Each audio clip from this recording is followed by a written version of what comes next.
নমস্কার বন্ধুরা, ঘরেতে বাটা ঘষা ঝামেলা ছাড়াই ডালের কিন্তু এই বরফিটি অতি সহজেই অল্প উপকরণ দিয়ে ঘরেতে বানিয়ে নিতে পারেন।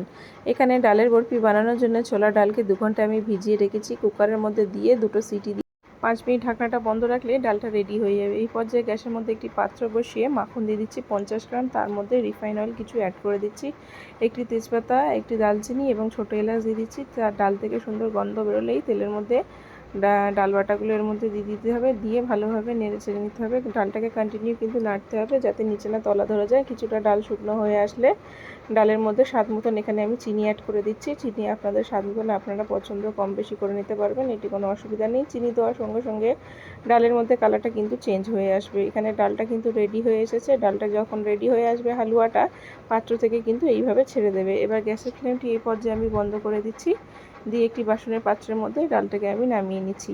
ডালটাকে স্প্যাচুলা দিয়ে ভালোভাবে একটা শেপ দিয়ে সেট করে নিচ্ছি এবং এটাকে দেখতে ভালো লাগে যার জন্য আমি উপর থেকে অ্যালুমিনিয়াম ফয়েল পেপার যেগুলো হয় সেগুলো এর মধ্যে অ্যাড করে দিচ্ছি। ফ্রিজের মধ্যে 2 ঘন্টা রেখে দিলে ডালের হালুয়া কিন্তু সেট হয়ে যাবে। ডালের বরফিটি কেমন হয়েছে কমেন্ট করে অবশ্যই জানাবেন এবং পরবর্তীটি ভিডিও পাওয়ার জন্য লাইক শেয়ার সাবস্ক্রাইব করতে ভুলবেন না এবং বেল আইকনটি প্রেস করে দেবেন।